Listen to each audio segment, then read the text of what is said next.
Bismillah. Innal hamdalillah hamdan katsiran thayyiban mubarakan fih wa ashhadu an la ilaha illallah wahdahu la syarikalah wa ashhadu anna Muhammadan abduhu wa rasuluh. Amma ba'd. Alhamdulillah, pada kesempatan petang ini ba'dal maghrib hari Kamis malam Jumat 16 Oktober 2025, kita lanjutkan kajian di Kitabil Aqidah dalam pembahasan kitab Ardul Ahlam, syarah dari Lamiyah Syekhul Islam, yang mana pada kesempatan petang ini kita telah menyelesaikan dari syair yang membahas tentang permasalahan hari akhirah, tentang permasalahan surga dan neraka. Maka kita masuk di kesempatan malam ini kepada lafaz yang berikutnya dari Lamiyah Syekhul Islam, walikulli hayyin aqilin fi qabrihi amalun yuqarinuhu hunaka wa yus'alu. Maka makna walikulli dari segi i'rab dulu, waw ala hasbi ma qablahu. Waw itu kita katakan tergantung dari yang sebelumnya. Likulli lam harfi jar, kulli ismun majrur, yang maknanya dan untuk seluruh. Dan dia mudhaf, hayyin mudhafun ilaih. Walikulli hayyin, untuk seluruh yang hidup. Akilin, maka akilin juga majrur karena sifat dari hayyin. Maka seluruh yang hidup berakal dulunya di dunia. Fi qabrihi, fi harfi jar, qabrihi ismun majrur, dan qabri mudhaf dan dhamirha mudhafun ilaih. Maka maknanya seluruh yang hidup dulu di dunia akilin, dalam keadaan mempunyai akal. Fi qabrihi, dia itu yang tadi mati dan mempunyai akal. Fi qabrihi, di kuburnya itu, amalun yuqarinuhu, maka dia akan bersama amal kebaikannya. Jika buruk, amal kebaikannya bersama dia buruk. Jika baik, kebaikannya akan bersama dia kebaikannya dari ibadah-ibadah yang dilaksanakan dulu di dunia. Maka amalun yuqarinuhu hunaka, di sana di alam barzah itu akan ditemani amalnya, itu maksudnya. Wa yus'alu, dan akan diuji dengan imtihan, dengan ujian di kuburnya. Maka ini dari makna secara umum. Amalun yuqarinuhu, maka amalun kenapa marfu? Mubtada di awal jumlah. Maka syair seperti ini, dia amalun menjadi di awal jumlah yang baru karena spasi yang baru, seperti pantun. Maka amalun dinamakan jumlah yang baru, maka dia marfu di awal jumlah, maka tidak lain kecuali mubtada. Yuqarinuhu filun mudhari' marfu, kenapa? Ditajarrudihi anin nasib wal jazim, dan fa'ilnya dhamir mustatir takdiruhu huwa yuqarinuhu, dan dhamirhu di sini fi mahalli nasab maf'ulun bih. Amalun yuqarinuhu hunaka, maka hunaka di sini kalimah i'tiradiyah la mahala laha minal i'rab, yang merupakan juga dia ismun isyarah. Hunaka, di sana, di mana? Di alam kuburnya, begitu.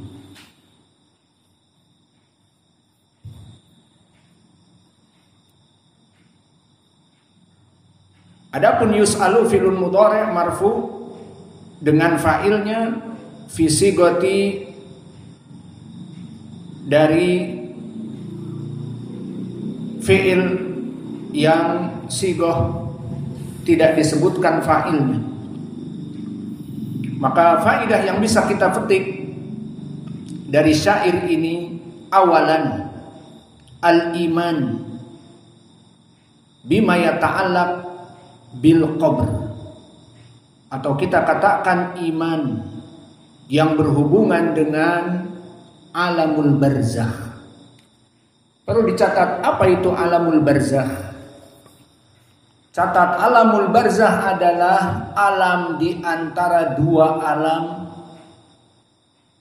Alam dunia selesai, namun alamul akhirah yang arasatil kiamah belum masuk, karena belum ada doomsday, the end of the world, hari kiamat al-haqqah belum datang. Jadi orang-orang yang meninggal sebelum kita, dan mungkin kita akan juga menyusul dengan mereka, wallahu alam kapan, dan next generation, anak-anak kita, cucu-cucu kita, terus sampai hari kiamat, itu akan masuk ke alamul barzakh. Lalu apa definisi alamul barzakh? Maka barzakh lugatan, dari segi bahasa, dia itu sesuatu di antara dua perkara. Itu dinamakan al-barzakh.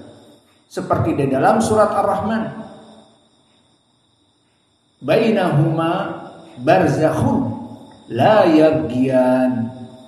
Maka dari kekuasaan Allah, Allah menjadikan di laut itu bainahuma barzakhun la yabghiyan. Antum mengetahui muara. Apa itu muara? Ujung dari sungai. Seperti sungai yang terbesar di Sumatera, Batanghari, yang mana hulunya mungkin yang kita pelajari di bawah dari Gunung Kerinci, terus berjalan sampai melewati kita Darmasraya dan terus ke Jambi dan bermuara di laut. Dia airnya tawar, maka muara terbayang besar bertemu dengan laut, dan airnya tawar. Bertemu dengan laut tetap dalam keadaan tawar. Maka di sini pertanyaan yang besar. Di saat dia masuk ke laut, air tawar ini dari sungai Batanghari, dibanding dari laut samudra yang luas, maka muara ini tidak ada apa-apanya. Lalu pertanyaan yang besar, kenapa air laut tidak meluap ke arah sungai, sehingga Batanghari yang ada di Darmasraya yang kita lihat di belakang kita itu akan asin karena tertekan air laut? Iya apa tidak? Air laut lebih besar ukurannya, lebih dalam. Maka jawabnya ini, bainahuma barzakhun la yabghiyan. Kata Allah, di antara keduanya ada barzakh. Ini definisi dari lughah. Ma makna barzakh? Barzakh adalah penjeda dari dua jenis. Maka dari jenis air asin laut dengan air tawar sungai Batanghari, di muara itu di sana bertemu dua air yang berbeda, maka air laut tidak bisa masuk ke air tawar, sehingga tidak ada di sana muara itu menjadi asin, kalah jumlahnya dari air laut, akhirnya menjadi asin, tidak, maka tetap dalam keadaan tawar. Kenapa Allah jadikan barzakh penjeda antara air laut yang lebih banyak dan lebih luas volumenya dan lebih dalam, dengan air dari sungai Batanghari yang dibanding air laut sedikit? Namun kenapa kok tidak bisa bercampur? Allah berfirman, bainahuma barzakhun Di antara keduanya ada penjeda. La yabghiyan, sehingga di antara satu dengan yang lain tidak bercampur, sehingga tidak naik air laut ke muara kemudian ke sungai-sungai kita. Misalnya suatu hari kita dapati meninggal semua ikan-ikan dan apa yang ada di Batanghari, karena Batanghari menjadi asin, karena di muara di Jambi sana masuk air laut semuanya. Tidak, karena Allah menjaganya. Maka dari sini menjadi pendalilan berapa banyak dari orang-orang kafir yang berakal di saat membaca Al-Quran masuk Islam. Maka seperti ahli geografi misalnya membaca ayat ini dari kufar, iya ya, kenapa air sungai yang kecil itu di muara tidak naik semua air laut ke sungai? Padahal di muara itu bertemu, tertekan dia, kok tidak? Ternyata di Al-Quran disebutkan bainahuma barzakhun, di antara keduanya ada pembatas yang tidak bisa bertemu air laut dengan air asin. Subhanallah. Berapa banyak kaum muslimin yang membaca Al-Quran dan seterusnya tetapi tidak memahami. Dan berapa dari orang-orang kafir, teknologi dia mempunyai, ilmu dia mempunyai, pengamatan dan sebagainya, berapa banyak masuk kepada Islam. Terutama para dokter-dokter. Di saat mempelajari anggota badan dan menyesuaikannya dengan Al-Quran dan hadis-hadis tentang adab makan dan adab minum, maka berapa banyak mereka masuk kepada Islam. Dan begitu pun ayat ini. Kembali kepada Al-Barzakh, pembahasan kita Al-Barzakh. Maka kalau begitu kembali kepada alamul barzakh, dia sama penjeda. Seseorang keluar dari dunia mati, dikubur di kuburannya, dinamakan masuk kepada alam barzakh, alam penjeda. Apa maksudnya? Penjeda antara orang yang sudah mati, maka dia tidak bisa balik lagi ke dunia. Hidup di alam sendiri lain. Ini dunia, ini akhirat. Maka ini alamul barzakh. Maka orang-orang yang meninggalkan dunia tinggal di sini di batas ini. Karena apa? Hari akhirah masuk surga atau neraka belum dibuka oleh Allah. Karena belum ada doomsday, belum ada hari kiamat. Itulah makna dari barzakh. Kembali kepada definisi al-barzakh dari Al-Quran tadi, penjeda. Dan istilahnya sama. Alam yang menjeda antara dunia yang sudah keluar orang ini padanya, tinggal di al-barzakh, dan belum bisa masuk ke alam akhirah, arasatil qiyamah, belum bisa dihitung hisabnya, belum bisa diberikan catatan amalan, belum dibangkitkan. Maka inilah alamul barzakh yang akan kita bahas. Maka iman ke alamil barzakh yang banyak diantaranya seperti tadi disebutkan akan ditanya, wa yus'alu, dan juga yuqarinuhu, amalun yuqarinuhu wa yus'alu. Amal-amal di sana akan dihisab dan akan diadakan imtihan. Maka iman kepada alamil barzakh sesuai dengan kipas kena kaca. Maka alamul barzakh di sini dia dalam keadaan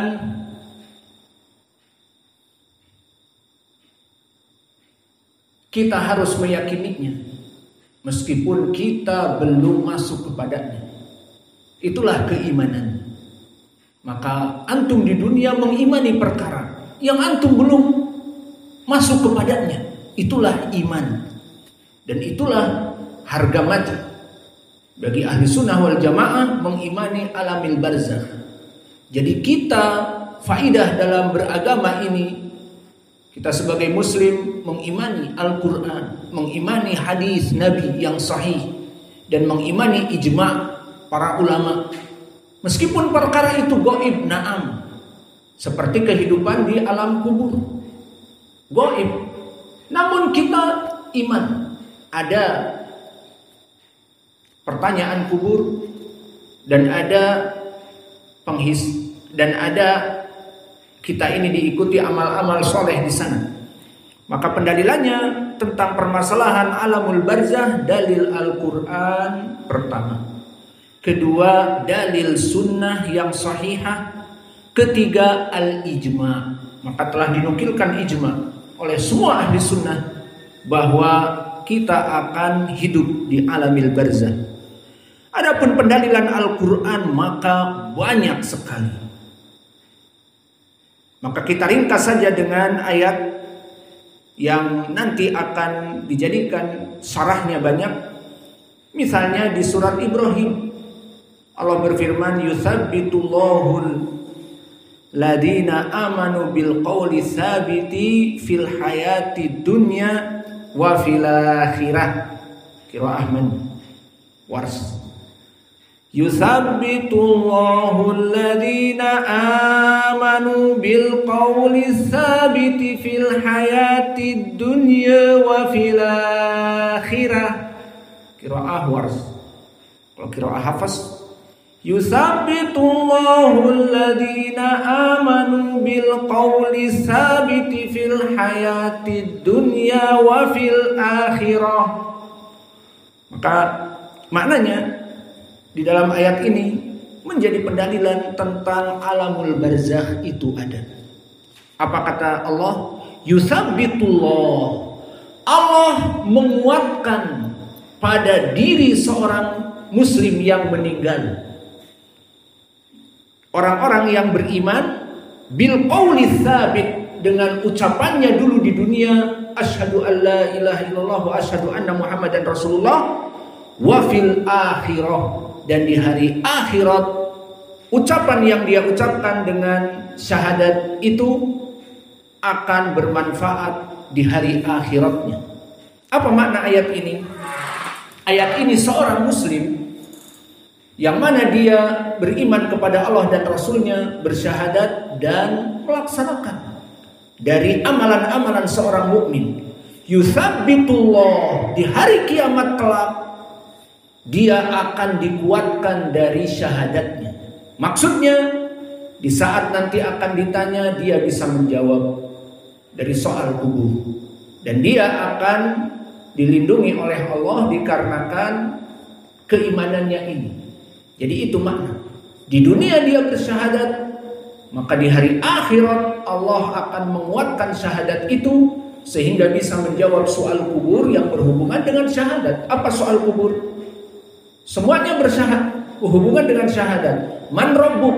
Asyhadu an la ilaha illallah. Aku bersaksi tidak ada Rabb yang disembah berhak kecuali Allah. Man rabbuk? Mafhum. Man nabiyyuk? Mafhum. Dengan syahadat yang kedua, wa asyhadu anna muhammadan rasulullah, aku bersaksi bahwa Nabi Muhammad utusan Allah, akan dijawab. Ketiga, madinuk, maka akan dijawab. Yang beriman kepada Allah dan Rasulnya adalah dinil Islam, bersyahadat masuk Islam. Maka makna dari ayat ini, barang siapa yang di dunia bersyahadat dan tapi mengamalkan dari apa yang dia imani dari Islam, bukan hanya bersyahadat kemudian tidak sholat, tidak pernah sholat, tidak pernah puasa, tidak pernah membayar zakat, maka ini tidak masuk kepada ayat ini. Dan ayat ini barakallahu fikum, kenapa saya pilih? Padahal ayat-ayat Al-Quran tentang permasalahan hari akhirah banyak, karena ada asbabul wurudnya muttafaqun alaih, asbabu nuzulnya muttafaqun alaih. Maka inilah kenapa saya pilih ayat ini. Maka ayat ini telah datang diriwayatkan oleh Imam Al-Bukhari di dalam sahihnya dari Al-Bara ibnu Azib. Sahabatnya siapa? Al-Bara ibnu Azib. Ini hadis Al-Bara ibnu Azib tentang permasalahan alamul barzah dijadikan rujukan. Yang paling menjadi rujukan diriwayatkan oleh Imam Abi Dawud, menceritakan bagaimana detail manusia, bahkan dibagi dua. Manusia yang kafir musyrik bagaimana kelak di hari akhirat. Dan manusia yang muslim bagaimana? Mungkin antum ingatkan saya, akan kita baca hadis ini panjang namun sangat detail dan sahih yang penting. Disahihkan oleh Syekh kami Mukbil, dikeluarkan Abu Daud. Namun bukan waktunya sekarang hadis Al-Bara' yang kami sebutkan panjang. Namun ini hadis Al-Bukhari dari penjelasan ayat tadi. Maka berkata Al-Bara' ibnu Azib dari Nabi Muhammad sallallahu alaihi wa ala alihi wasallam, qala idza uqidal mu'minu fi qabrihi, jika seorang muslim mati, maka tadi masuk alam barzakh, karena di dunia sudah expire, dengan dicabut ruh tidak bisa balik lagi ke dunia, karena kalau dibalikkan ke dunia akan membusuk dan tidak bisa berbuat apa-apa lagi, tidak bisa mendengar hayya 'alas shalah, kemudian bangun pergi ke sholat, kaget semua nanti di rumah, anaknya lari, istrinya lari, kok berangkat ke masjid. Maksudnya di sini dia tidak bisa kembali ke dunia, dan ke hari akhirat pun belum ada. Mau masuk surga sekarang belum, mau masuk api neraka belum. Maka di alamil barzakh, akhirnya Nabi mengatakan jika didudukkan seorang muslim di alamil barzakh setelah meninggal, fi qabrihi, di kuburannya,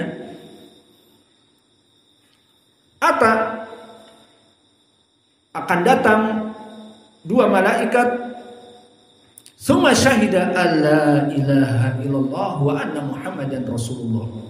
Maka dua malaikat ini akan menanyakan dari tiga perkara, man rabbuk, siapa Rabb kamu, man nabiyuk, siapa nabi kamu, ma dinuk, apa agama kamu.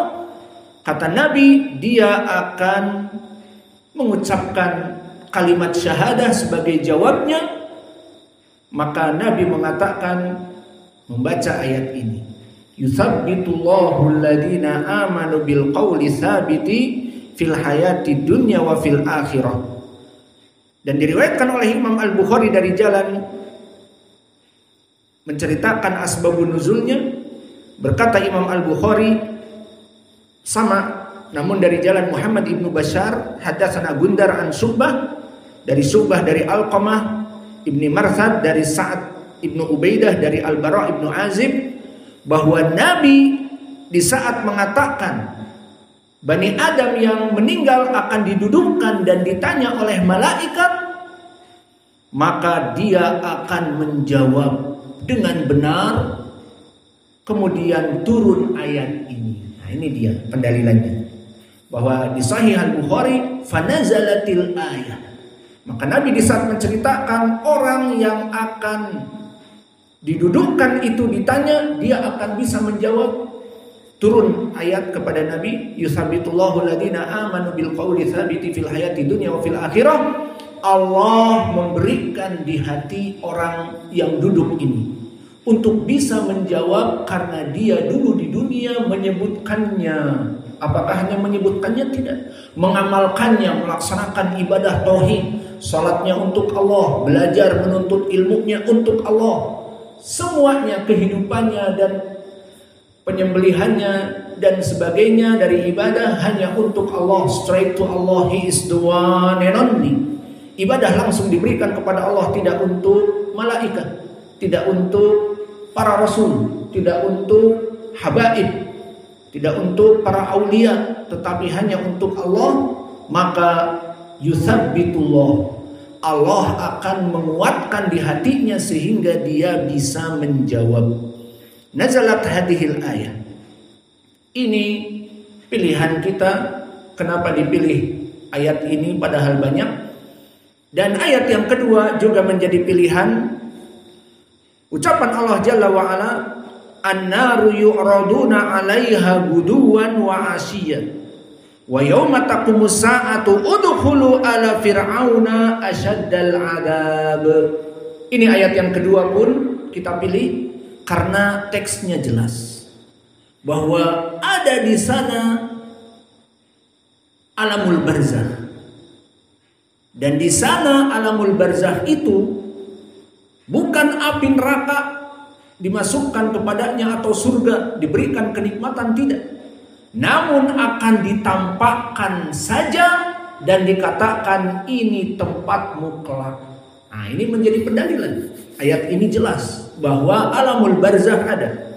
Makna ayat ini, an-naru yu'raduna 'alaiha guduwan wa asyiya. Bahwa api neraka akan ditampakkan, dipamerkan kepada siapa? Kepada keluarga Fir'aun yang sudah jelas akan masuk api neraka. Maka an-naru yu'raduna 'alaiha guduwan wa asyiya. Api neraka itu akan ditampakkan kepada ala Fir'aun. Guduan di waktu pagi, asyian di waktu sore, menjelang maghrib atau waktu sekarang, bisa dikatakan juga. Berarti sarapan mereka seperti Fir'aun di ayat ini dan sejenisnya, orang-orang yang mati dalam keadaan kafir musyrik, bisa Abu Lahab, bisa Abu Jahal. Kita ambil orang-orang contoh yang mati dalam keadaan kesyirikan saja, Abu Thalib. Maka ditampakkan sarapannya apa? Bukan bubur ayam. Sarapannya ditampakkan api neraka. Sedih apa tidak? Contohnya seorang preman, pembegal, pembunuh, bla bla bla. Kemudian dia dipenjara dan dihukumi sebagai hukum mati. Kapan? 6 bulan lagi. Lalu di mana dia duduk? Di Nusa Kambangan. Namun setiap pagi dan sore ditampakkan orang-orang yang telah dibunuh di Nusa Kambangan, mati, ditembak misalnya. Maka pagi-paginya sarapan, si Fulan ibnu Fulan sama seperti kamu, perampok dan pembunuh. Kemudian ditiang, diikat, ditembak, bem bem, mati. Nanti sore seperti itu. Sedih apa tidak orang seperti ini? Kamu 6 bulan lagi. Tapi ditampakkan setiap pagi dan setiap sore orang-orang yang mati terbunuh, ditembak mati oleh sipir penjara. Maka bagaimana keadaannya coba? Sedih apa tidak orang ini? Menunggu 6 bulan sarapannya dilihatkan bagaimana preman-preman sebelum dia yang mati. Disebutkan tanggalnya, namanya, kasusnya. Kemudian ada tulisan lagi di akhirnya pas malam, kapan giliranmu? Ataupun tunggu waktu mainnya. Maka inilah orang-orang kafir, musyrik. Dan di ayat ini ala Fir'aun akan ditampakkan di pagi, nih tempat kamu kelak. Dan di sore, ini tempat kamu kelak. Dan mana pendalilannya juga kenapa dipilih ayat ini? Karena di ayat ini di semuanya dengan jelas menyebutkan wa yauma taqumus saah. Nah, ini dia pendalilan bahwa alam barzakh bukan alam akhirah.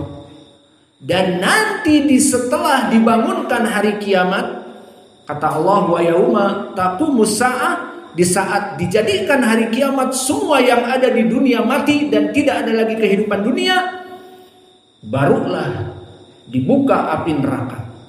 Barulah dikatakan udkhulu ala fir'auna asyaddal adab. Faidah dari ayat ini, mereka di alamil barzakh ditampakkan neraka. Kemudian setelah hari kiamat baru udkhulu, silahkan masuk. Dan udkhulu dengan fi'lun amr. Telah kita bahas udkhulu fi'lun amr, apa maknanya di sini? Penghinaan. Masuk kalian seperti itu kepada api neraka. Dan faidahnya juga di sini pendalilan tentang alamul barzakh itu ada disebutkan asyaddal adab. Maksudnya adab yang lebih buruk dari alamul barzakh. Maka alamul barzakh nanti akan kita pelajari di adab mereka, di kuburnya. Namun dengan lafaz ini, masuklah kepada api neraka. Udkhulu ala fir'auna asyaddal adab, kepada tingkatan adab yang lebih dahsyat. Apa? Api neraka. Maka ini ayat yang kedua gamblang dan jelas bagaimana mereka akan masuk api neraka kelak dan sekarang masih di alamil barzah. Jadi Abu Lahab, Abu Jahal, Fir'aun, Abu Talib dan orang-orang yang mati dalam keadaan kekufuran, mereka dalam keadaan diiqab, diadab, namun ringan. Dan paling sedikit ditampakkan api neraka. Sedih sekali. Belum masuk api neraka, ditampakkan sarapan dan makan malamnya, ditampakkan api neraka. Maka bagaimana keadaan seperti itu? Allahumma musta'an. Ya Rabb, lindungi kita dari api neraka. Amin. Ya Rabb, masukkan semua yang hadir di sini kepada surga-Mu ya Rabb. Maka tafsir dari ayat ini telah datang dari Qatadah. Tentunya sanadnya sahih. Ingat siapa? Bishr ibnu Mu'ad an Yazid ibnu Zurai an Sa'id ibnu Abi Arubah an Qatadah. Sanadnya sahih, diriwayatkan oleh Imam At-Tabari. Berkata Qatadah, ahlu tafsir yang buta, An-naru yu'raduna 'alaiha buduwan wa asya, berkata Qatadah, yu'raduna 'alaiha sabahan wa masaan. Dijadikan oleh mereka itu sarapannya dan makan malamnya adalah ditampakkan api neraka. Lahum ya ala fir'aun hadihi manazilakum taubihan wa naqma wa naqmah wa sigaron lahum. Maka sebagai penghinaan dan balasan dari perbuatannya dulu alu Fir'aun yang durjana, di hari alam barzah mereka yang belum dimasukkan api neraka telah diiqab. Apa iqabnya? Ditampakkan api neraka dan dikatakan ini tempat kamu kelak. Itu tafsir dari Qatadah sahih. Adapun Ibnu Katsir juga telah mentafsirkan di dalam kitab tafsirnya, berkata rahimahullah Ibnu Katsir, wa hadhil ayah aslun kabirun fi istidlal ahli sunnah ala adabil barzah fil kubur. Maka ini menjadi pendalilan bagi ahli sunnah. Maka kita ahli sunnah, kita pun menjadikan pendalilan ucapan Syekhul Islam Ibnu Taimiyah dengan ayat ini, seperti Ibnu Taimiyah, Ibnu Katsir, muridnya Ibnu Taimiyah, bahwa ayat ini dijadikan pendalilan oleh ahli sunnah sebagai pendalilan yang usul kabir, pendalilan yang mengasas karena sangat detail. Tadi telah kita sebutkan bahwa api neraka akan ditampakkan di pagi hari dan di petang hari, kemudian dibuka hari kiamat, maka mereka akan diperintah masuk api neraka. Udkhulu ala fir'auna, kepada apa? Asyaddal adab, kepada adab yang lebih perih dan pedih. Berarti alamul barzah adab, iya. Dan orang-orang kafir musyrik diadab. Kemudian tambah lagi ayat, tambah, namun dengan gamblang juga. Maka di ayat yang terakhir insyaallah Allah berfirman di dalam Al-Quran, sanu'adzibuhum marratain tsumma yuradduna ila adabin azim. Maka kami akan mengadab 2 kali. Maka bagaimana di sini mengadab 2 kali? Maknanya diadab 2 kali itu adalah di dunia, dan yang kedua di alamil barzah, dan nanti di hari akhirah balasan yang terakhir di api neraka. Maka ayat ini, kami akan mengadab mereka marratain 2 kali. Tsumma yuraduna ila adabin adim. Jadi ada 3. Marratain, mereka diadab 2 kali di dunia. Seperti siapa? Orang-orang kafir yang diperangi oleh Nabi. Seperti Abu Jahal, mampus di Badr.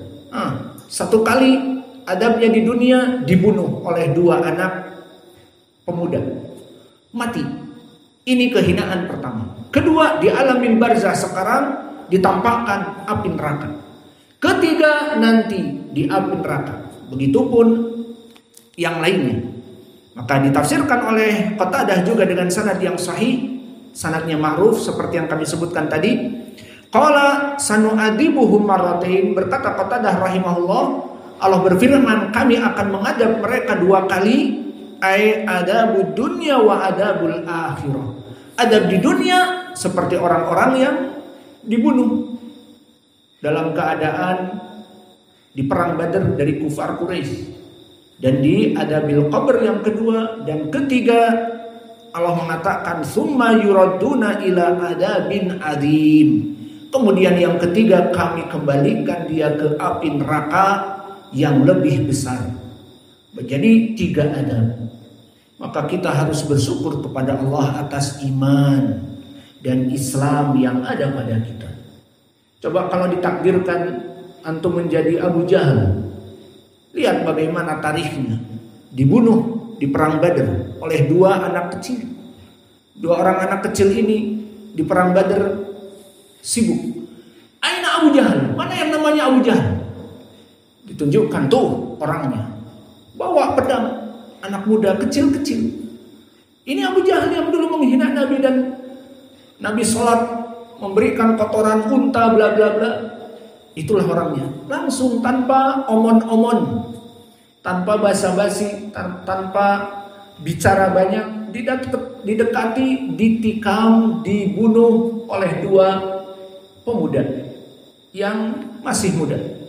Maka di sini menjadi pendalilan kehinaan bagi ahli syirik, ahlul kufur di dunia, kemudian di alamil barzah jadi 2. Maka ayat Allah tadi, sanu'adibuhum marratain, di dunia dibunuh, di hari akhirat di barzah diadab di adabil qabr. Ketiga, summa yuraduna ila adabin adzim. Kemudian diberikan adab yang terakhir, adab api neraka. Maka kita bersyukur kepada Allah. Di dunia kita sibuk dengan ibadah, menuntut ilmu, sholat berjamaah, ibadah. Kemudian setelah itu, insya Allah kita dimatikan dan diberikan kenikmatan kubur kedua. Kemudian ketiga, akan dimasukkan kepada surga. Maka selesai dari pendalilan ayat Al-Quran. Dan masih banyak ayat-ayat yang lain. Adapun pendalilan di dalam hadis juga banyak. Maka diantaranya hadis yang diriwayatkan oleh Imam Al-Bukhari dari Aisyah, anna Yahudiyah dakhalat alaiha fadakarat adabal qabr faqalat laha a'adakillah min adabil qabr. Fasa'alat Aisyatu Rasulullah sallallahu alaihi wasallam an adabil qabr. Faqala na'am adabul qabri. Qalat Aisyah radhiyallahu anha, fama ra'aitu Rasulullah sallallahu alaihi wasallam ba'da shalah illa ta'awwada min adabil qabr. Maka di antaranya hadis yang gamblang sekali, hadis yang kita baca ini diriwayatkan oleh Imam Al-Bukhari dari Aisyah, bahwa perempuan dari Yahud masuk kepada Aisyah. Lihat di sini permasalahan beragama. Kita tentu diperintah untuk berlepas diri dari orang-orang Yahud dan Nasrani. Namun apakah maknanya tidak bermuamalah dengan mereka? Kita katakan bermuamalah dengan baik dengan mereka. Maka di sini perempuan Yahudiyah masuk kepada Aisyah dan ada Nabi. Maka mereka digauli, tetangga orang Yahud dan seterusnya digauli. Karena antum mengetahui di Madinah ada dari kelompok orang Yahud yang mana mereka dekat dengan masjid Nabi ataupun dengan Nabi dan kaum muslimin berkumpul. Dan begitu pun di sini poin pendalilannya, dia masuk dan menanyakan tentang adabul qabr. Maka Aisyah menanyakan kepada Nabi, apakah adabul qabr ada? Dijawab, na'am, adabul qabri ada. Kata Nabi kepada Aisyah. Maka Aisyah mengatakan, setelah itu Nabi memberikan ilmu di saat sebelum salam, di akhir dari salat, membaca Allahumma inni a'udzubika min adabi jahannam wa min fitnatil mahya wa mamat wa min fitnati Masihid Dajjal wa min adabil qabr. Maka Nabi meminta perlindungan dari adabul qabr. Dan yang terakhir dari hadis, pendalilan dari hadis dari Ibnu Umar, Itala an-Nabi sallallahu alaihi wasallam ala ahlil qalib. Makna ahlil qalib ay qalib Badr, yang mana mereka mati di perang Badr, seperti Abu Jahal dan Umayyah ibnu Khalaf dan Utbah ibnu Rabi'ah wa Syaibah ibnu Rabi'ah. Itu namanya ahlul qalib, orang-orang yang mampus dulu dibunuh oleh kaum muslimin dan Nabi di perang Badr. Itala an-nabiyyu ala ahlil qalib. Maka Nabi suatu hari, kata Ibnu Umar, yang Ibnu Umar dohirnya di sampingnya, melewati ahlil qalib, maknanya makam dari orang-orang kufar yang terbunuh di perang Badr. Apa Nabi katakan kepada mereka, kata Ibnu Umar? Nabi melihat mereka, kuburannya itu, dan Nabi mengatakan, wajadtum ma wa'ada rabbukum haqqan, wajadtum ma wa'ada rabbukum haqqan, faqila lahu tad'u amwatan, faqala ma antum bi asma'a minhum walakin la yujibun. Maka Ibnu Umar dohirnya di sini mendengar Nabi, wajadtum ma wa'ada rabbukum haqqan. Di saat Nabi menoleh kepada kuburan Abu Jahal dan orang-orang yang mati di Badr dari orang-orang musyrik, wajadtum ma wa'ada rabbukum, apa maknanya? Apakah kalian telah mendapatkan azab yang Allah janjikan kepada kalian? Rasakan, itu maknanya. Subhanallah. Maka sahabat di sini mengatakan, ya Rasulullah, tad'u amwatan. Wahai Rasulullah, kamu berbicara dengan orang-orang yang sudah mati. Maka ini Nabi lain, bukan manusia. Faqala ma antum bi asma'a minhum. Karena kalian para sahabatku tidak diberikan oleh Allah bisa mendengar dari mereka, namun aku berbicara dengan mereka.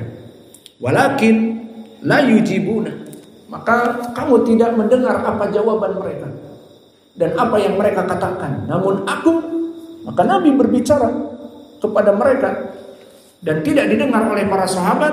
Nabi mengatakan, dan ini poin pendalilannya, wajadtum ma wa'ada rabbukum, kalian telah mendapatkan apa yang Allah janjikan kepada kalian. Maksudnya ditampakkan api neraka di pagi dan di sore hari. Maka ini wajah pendalilannya di dalam hadis tadi kedua. Dan yang ketiga diriwayatkan oleh Imam Al-Bukhari dari Asma binti Abi Bakr. Qama Rasulullah sallallahu alaihi wa ala alihi wasallam khatiban fadakara fitnatal qabr allati yaqtatituna fiha al-mar'u falamma dzakara dzalika sahhal muslimuna dojjatan. Maka di sini pun Nabi melaksanakan khutbah dan menyebutkan fitnah al-qabr, tentang adabul qabr, tentang soal di qabr. Maka semua orang dohun al-muslimuna dojjun al-muslimuna dojjatan. Maka pada saat itu kaum muslimin geger mendengar ucapan Nabi tentang permasalahan fitnatul qabr. Dohirnya ini baru pertama kali Nabi sebutkan tentang adabul